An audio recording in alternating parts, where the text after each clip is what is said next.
All right, welcome back to Get a Grip on Lighting, our live stream at Canada Light Expo. If you haven't been here yet, you only have a few hours left to check it out. Otherwise, we'll see you next year at 2025. But today, I'm the co-host of the Lighting Controls podcast here, talking with David. David, do you mind just giving us a quick breakdown on who Yeah. you are and what you do? So I'm David Katz. I'm here in Canada, up in Toronto.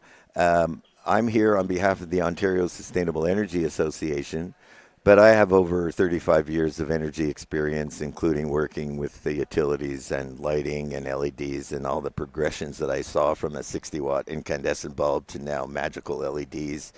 And I'm here to show the linkage between the energy saving, the daylighting, and supporting the applications of lighting and smart buildings. I'm here also with my associate, where I'm also a member of ASHB, which is the Automated Smart Homes and Building Association organization, I guess it's called. Sure. No, it's actually association. They changed after 31 years of being CABA, so CABA's in my brain. And Well, so I'm here happy to talk to Webster and meet amazing lighting people, some of the technologies and what I'm learning about lighting and how it relates to your health and things that are not related to energy. totally. Well, and yeah, I Go mean, I ahead. guess out of curiosity, what have you learned while you've been here? Well, I think the challenges of protocols of DALI versus lawn versus whatever it was is similar to what we went through with Honeywell Johnson Siemens. That's Mm-hmm. why BACnet beat up lawn, Echelon, Sure. which was proprietary but open to some degree. And even BACnet is. Well, yeah, I mean, every protocol's got its standard So I requirements. learned a bit about that. I learned also, and I know this from my experience with regard to going around Europe and other countries pay 3 or 4 times more for energy than North America. And so the value of something that's in Europe and Germany could be a 3-year payback in energy, and here it's a 9-year payback. Sure. But there are certain things that they do that are advanced, like as we just heard this lady who's going to go see about hydrogen for building homes. And Yeah, well, and so tell me a little bit more about OSE. so OSEA was set up because our government of previous liberal government went over to Germany when they saw that Germany was putting solar on the roof, and they didn't have better sun than us. And obviously we know about California and sunny countries, but they built a feed-in tariff. They said if people put solar on their roof, we will give them 80 and a half cents a kilowatt hour. And at the time, solar panels cost probably $10 a watt. Now Sure. they're $1 a watt. Yeah. And so it wasn't a quick payback, Right. but we wanted to start an industry. But the Ontario Power Authority, which is the grid operator, the people giving the money, because we have, at the time, 300 local distribution companies and the big central generator and power. So they said, we don't want every farmer here talking about biomass and every wind guy. We formed a trade association. We didn't look about saving energy. It was about producing energy. And literally, I was part of the policy group that said you could sell electricity back to us. Initially, you could not make electricity legally and sell it in Ontario because we had a public power system that everybody had to support. Yeah.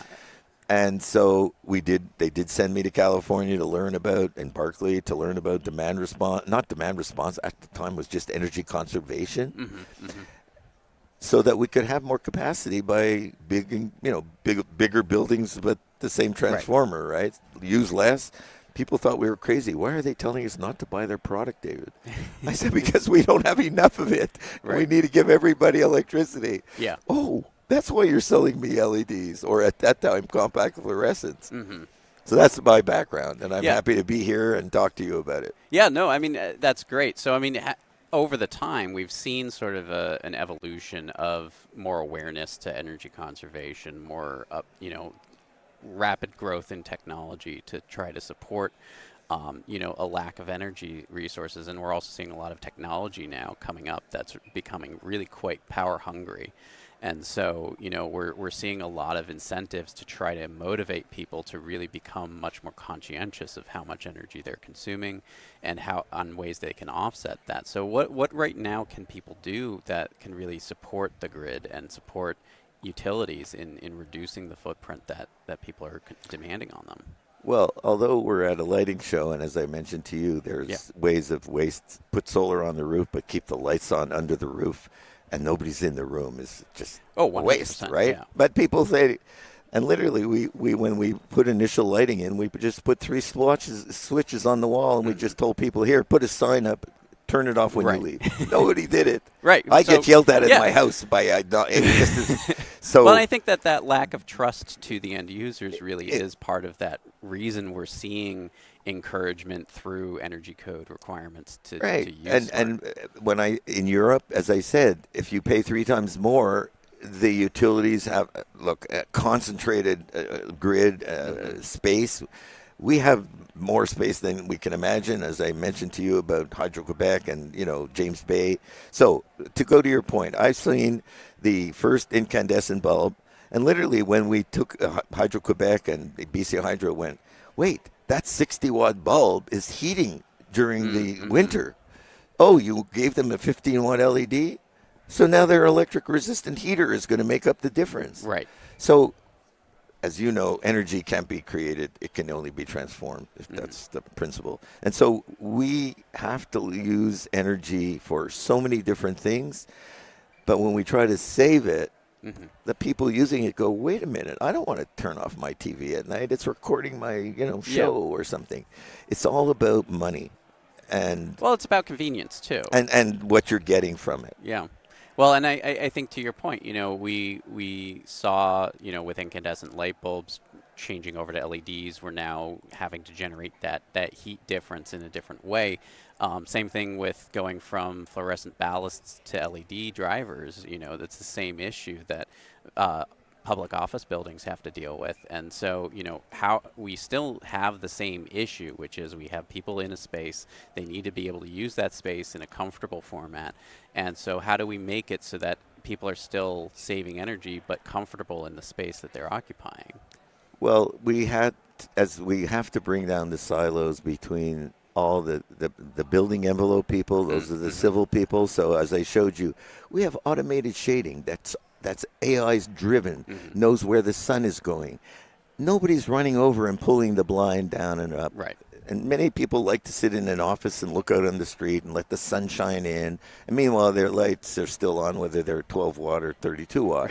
So, but to get to your point, like the way we have smart buildings, and this is also called smart lighting, as we see, the smart is, how do we exchange information between systems that's appropriate?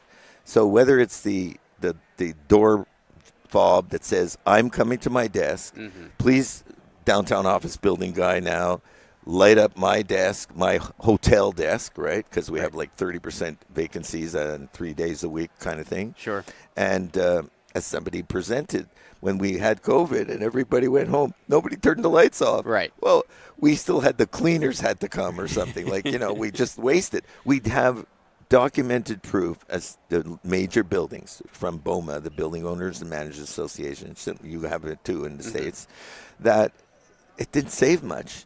And many of the data servers were on so people could work at home. Sure. So I think it's, like, as I said, I'm working on smart buildings.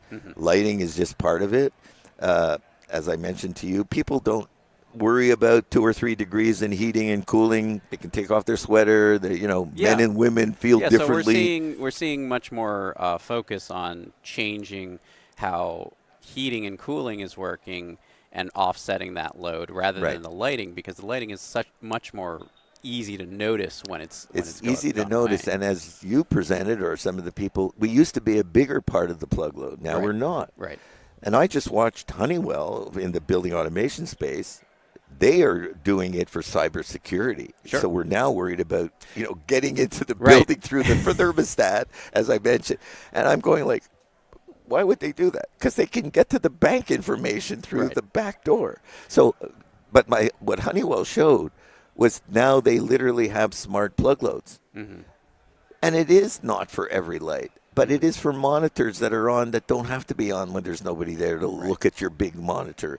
It is for slushy machines he was talking about that they're making slushy and the kids aren't in the cafeteria till tomorrow. Like it's like we waste energy. Totally. But the people that made the products, the appliance or whatever, I was putting behind refrigerators these little timer things, and then I was told, "Oh, you're hurting the compressor," and you know it's so when you backfit into an existing appliance that was made for a certain purpose, whether it was a pump, we put variable speeds on pumps, and we found out that they burnt up because they weren't made. They had a fan that was supposed to only cool them at a certain thing, and we made it go half as much. Well, and yeah, I mean we've seen that also in the lighting industry with relays being soldered closed because they're not rated for LED inrush. So wow, we do need to do a good service of understanding the technologies we're trying to incorporate this intelligence control into. And additionally, the question is, well, we're dealing with a lot of different technologies when we're talking about smart buildings or smart homes. And so I agree with you that we do kind of need to knock down these barriers to the silos that we have. We have so much, well, I'm the lighting guy. I don't talk about this stuff. Stay in your space. Yeah. And I think we really do need to have more collaboration and conversations about this sort of topic because that's the only way we're gonna find better ways of improving efficiency and creating these sorts of innovations that really help us create a greener future. And I think some of the things that I saw about the Nest thermostats and Alexa and digitalizing lighting and the information from the DALI that was shown that could be used for heat maps or occupancy or things beyond just, well, I'm paying less an energy bill. Right. And so as we get those technologies and our next generation, as I told you, my son has to show me my smartphone because I'm doing smart buildings. I keep saying this phone has more power than the buildings we're in. Right. Well, and in some cases, yes. And I think the one thing that smartphones don't have is the sensing technology, the ability to know what's in the building at the time. I mean, yes, it's a powerful computer, but without the data points, it really can't do a lot. So that's the other component that we're hearing a lot about with lighting controls is leveraging the resources that already occupy the building. You have a lot of motion sensors throughout the building because you need to meet energy code. So why don't you leverage those motion sensors to help communicate with other systems? Why don't you tap into other devices throughout the building that really are already there instead of having to add additional layers of devices?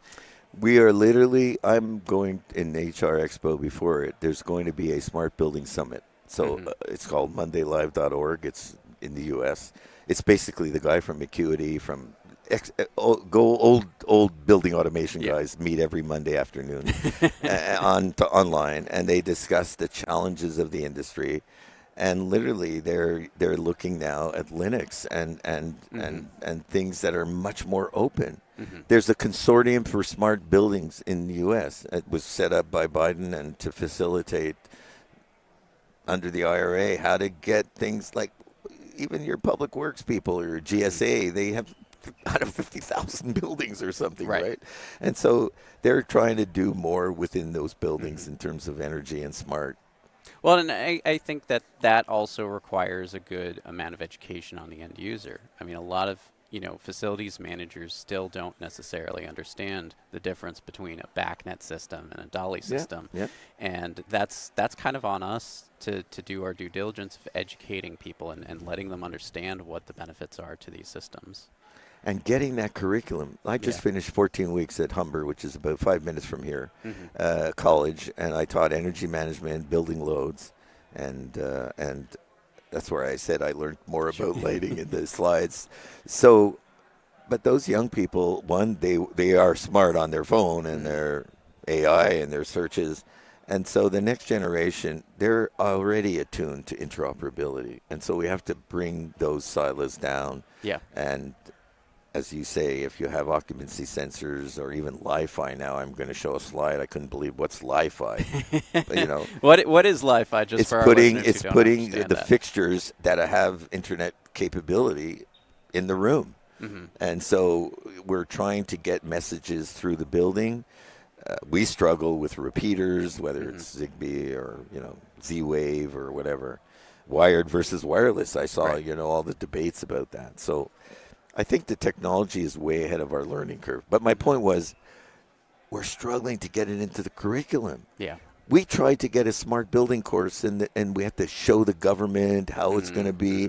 They keep teaching things from, like they gave me a set of slides that said 2009, and they wanted me to teach it. The theory was right, Yeah. but the information about what we Technology's use outdated. was wrong. Yeah. So then at the end, I saw, they added LEDs. They added a few new slides. We have to get this into the courses. Yeah. And it's all about change. Do Right. people like change? No. No, not We really. heard some of the specifiers yesterday or one of the days saying, hey, if Bluetron works, I'm just going to, it's the same old. I don't want to put the word or equal. Right. Now, she is buying for somebody who doesn't care. That's Right. not Or the government. maybe that's an appropriate choice. I had somebody from a city come here. I showed her our smart street light that my friend has designed and presented. And she went, we have to get 3 quotes. It's public money. Yeah. Well, and that is the challenge with lighting controls specifically, is that it's hard to find equals when everybody's got their own system and own devices. So Yeah. If you're buying a pump and you have a specification, it's got to be a 40 horsepower pump and 30,000 gallons, and it says Grinnell, Armstrong, Wesco, whatever, you get 3 quotes. I've been doing this for 30 years. But when you have something that's innovative, that does different things, or that lasts longer, like as we bought certain things, even lighting. Yeah. David, 50,000 hours? They're telling us I'll be dead in 50,000 hours. So how do you prove that you should get somebody to buy the 50,000 hour LED versus the 10,000? Sure. Well, and what does that mean, in the long range? Yeah. There are definitely benefits to some of these lifespans where lighting, with entertainment, for instance, the entertainment lifespans tend to be a little bit lower because you're using them in a much more aggressive manner. So it really depends on the application. If it's a warehouse that you're going to be running the LEDs 24/7 because you don't close the doors, that's one thing. And so that those 50 hours do count down pretty quickly. But as well as the 50,000 hours, you're talking about really the depreciation. I mean, so many people still have fluorescent lights that they turn on and they don't emit any light, but they turn on so they think they still work. When we get to those 50,000 hours, the LEDs are still going to turn on. They're just not going to be at the same output that originally were Well, used I for. could tell you this is, after I met you, I went to my house. I stopped at Home Depot. I have a ceiling fan with the the globe that's ceiling fan, and it's flashing. It's in because I took out the little 40-watt thing that it comes with, and I went to my wife. I said, I'm putting in an LED, and so I bought the candelabra LED, and I went, well, this is 25 watts, this is 40, this is 60. I'll buy the 60. It's only 9 watts. I go home, I go on my ladder, I take off the globe with the 2 or 3 little screws, and I turned it. I put this, this small little thing in, and I put it back. I turn it on, and it's flashing away. And I'm going like it must. So then I take it out, and I go to my chandelier that has it. It works perfectly. So I don't know if it's the light, the globe that doesn't want to go from 40 to an LED. Well, and here's a homeowner that's right. I'm being honest. Like I have it in my car. I'm bringing them back to Home Depot so I can either get the lower one. And also, when you open things up from the old lights and it says 40 watts, do not exceed, right? You're going to have a fire or whatever. So when people go, well, I'm putting in a 60 watt. Oh, it's only 9 watts. Right. And the heat isn't there. So a lot of things in controls, if it's built in, as we heard, when you do it up front, then the designer says, I'm buying this with this. It's made by the same people. It's going to work together. I can call one person and get it fixed, as she said. Then it's great. And as I said, I did a daylighting study, and Lutron were very supportive. They gave me the latest technology. They helped me figure out how to measure it. A lot of manufacturers do that nowadays. And in order to get our incentives, which I mentioned is in Ontario, 35 cents a kilowatt hour for networked lighting controls that can meet the International Monitor and Verification Protocol, which says this is what I would do, this is what I could do with lighting to the acceptance of those in the room or not in the room and not wasting money. And I'll do this at a time that's going to help the electric grid. Oh, thank you. You're giving me 35 cents a kilowatt hour towards that investment. And that was the incremental cost that everybody was talking about. Oh, Dolly's going to cost more. We do the same. Oh, we want the simplest building automation. I said the thing has 12 points. You can get the one with 36 points and more sensors for like about $10 more. Yeah. Like once you, it's just another piece of the board. Yeah. Oh no, you charge $350 to program each point. So why would I spend that extra money?